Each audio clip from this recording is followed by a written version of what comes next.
બનાસકાંઠાના વેપારી મથક ડીસા અને પાલનપુરને જોડતા હાઈવે પર આજે એક મોટો અકસ્માત સર્જાયો છે।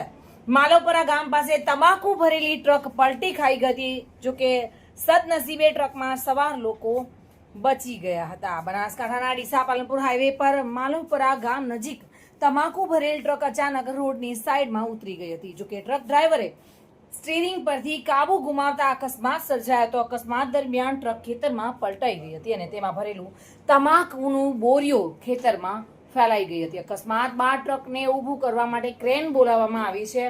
સદનસીબે અકસ્માતમાં કોઈ જાનહાનિ ટળી હતી। આ ઘટનાએ ફરી એકવાર હાઈવે પર સુરક્ષિત ડ્રાઇવિંગ અંગે સવાલો ઉભા કર્યા છે। સ્થાનિક લોકો હવે હાઈવે પર ટ્રાફિક સુરક્ષાની માંગ કરી રહ્યા છે।